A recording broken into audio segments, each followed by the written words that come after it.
Whenever we think that Islam's reputation couldn't possibly be dragged any lower, we know we can always rely on Choudary to pop up like some ludicrous bearded pig on a stick, bristling with so much fake righteous indignation you could warm your hands on it. He's irrepressible, isn't he? Like hospital food, you just can't keep him down. You may remember him as the former cider-guzzling, dope-smoking, porn-ogling Choudary of yesteryear. Well, he's come a long way since those days, and now he's one of Britain's best-known benefit scroungers. He calls himself a Sharia judge, which would be true if the word Sharia meant imaginary. In fact, he isn't qualified to judge a knobbly knees competition. Many people in Britain consider him something of a mystery man, in that it's a mystery why he's not in prison for treason. An even greater mystery is why we are obliged to subsidise his noxious public ravings.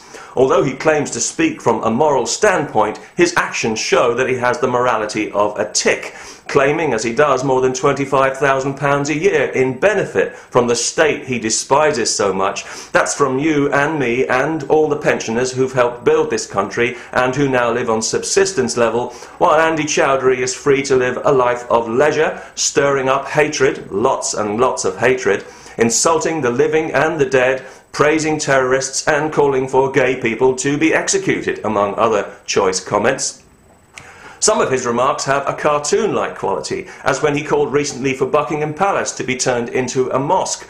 Well, I agree that Buckingham Palace could be put to better use, but then so could every mosque.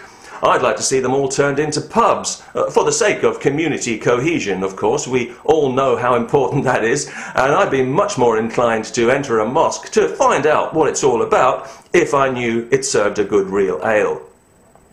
His latest stunt, which had everybody in Britain very animated over the last week or so, was a proposed protest march, which seemed specifically calculated to insult the relatives of British soldiers who have died in battle. And this proved a step too far for the government, who have decided to ban his entire organisation starting from today, which I think is a stupid move, nothing unusual for this government, and a threat to freedom of speech. Again, nothing unusual for this government. Choudary would be a nobody. Well, he is a nobody, but he'd be an unheard of nobody if the tabloid press hadn't puffed him up and turned him into the laughingstock he is. And yes, it's been great fun for the rest of us, up to a point, but we shouldn't forget that there are much more subtle minds than his at work in the same cause. People who talk in diplomatic terms publicly about dialogue and respect because they know that's where the government money is. But they want the same thing he does. They want an Islamic State in Britain, only he's stupid enough to shout about it all the time. The taqiyya merchants at the Muslim Council of Britain must tear their hair out in frustration every time they see this buffoon in the media, because they know he does more than anyone to alert people to the true nature of their backward, intolerant and deeply unpleasant religion. People say Choudary doesn't represent Muslims, and that's undoubtedly true. I know many Muslims think he's completely insane, and who could argue with that? But he does represent Islam in that he represents the aggressive Islam that's become such a huge problem in the free world. The so-called pure Islam that Saudi money is busy pushing into Western society with the connivance of the dhimmis-in-waiting in the multicultural appeasement lobby. The Islam that seeks to attack the fundamental values that make us what we are, knowing that if they can be cracked, everything else will fall apart. Like the principle of freedom of speech, which is under repeated attack at the third world pressure group we call the United Nations, or the principle that was established in this country 800 years ago in the Magna Carta, that everyone is entitled to swift and fair justice, and nobody is above the law. Well, that was before Islam came along, because we discovered last summer that there are 85 Sharia courts operating quietly in Britain that the government had no intention of telling us about, and they're all entitled to discriminate quite openly against women in a way that would be illegal for anybody else. Would we tolerate an institution where people of a certain colour were treated that way? Where their word was worth half that of somebody of another colour? Not a chance. So why the double standards when it comes to women? Why do we collude with the poisonous idea that women are somehow inferior and incapable of self-determination? Because that is what we're doing in 21st century Britain, thanks to Islam and thanks to the Labour Party. Women's fundamental rights are worth less than the 7th century prejudices and superstitions of ignorant men. But if you really want an example of how political correctness has made us less civilized, then look no further than the obscenity of religious slaughter, which has crept into our society like a disease, thanks to Islam and thanks to the Labour Party, where millions of animals are now killed in needless pain and distress, in violation of every law on animal cruelty for the sake of human superstition. That's beyond disgraceful. It's beyond disgusting. It's a sin, if that word means anything at all. The opinion polls are telling us now that there is grave disquiet in Britain about Islam, and if things don't change, it's only going to get worse.